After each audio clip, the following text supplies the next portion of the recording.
che le chiede lui le cose. Dove sta? Ah, vieni qua, che ti presento che vieni qua. Allora, ti vedo con un libro in mano. Vogliamo dirlo questo libro di che cosa tratta?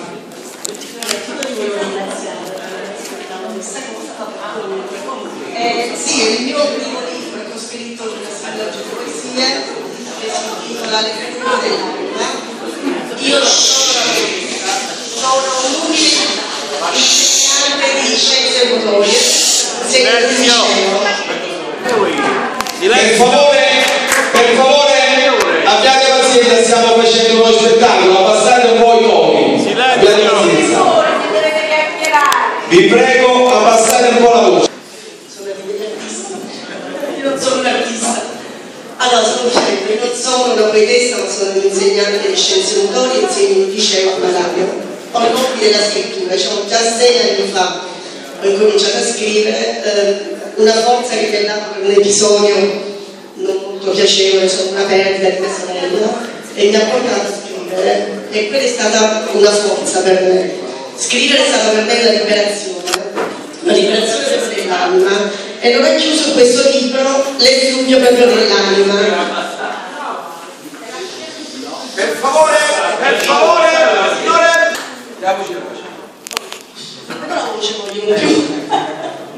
Ho scritto questo libro dedicato proprio a mia sorella, e quindi è diviso in 3 parti. Una parte è quindi dedicata all'amore innanzitutto, perché io credo molto un amore universale, alla mia famiglia, ai miei fratelli, alle mie mamme, ai miei padri che ancora quindi sono lì, nonostante la triste esperienza che abbiamo vissuto.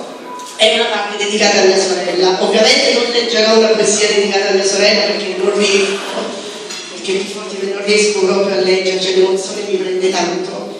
E leggerò una poesia che ha scelto la mia amica Gioconia. Un libro di poesie dedicate all'amore che si intitola Non ho scelto io. Profumo nell'aria mi porta da te e non so perché ti ho scelto.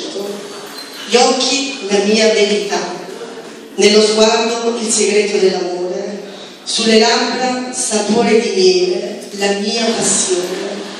No, non ho scelto io te, ma quel tremore nel respiro, nell'emozione si contorce nel vederti, nel sentirti all'improvviso, nel sorriso che mi lasci, e quell'odore della pelle, lo sento ogni istante, quando non sei solo pensiero e mi confonde.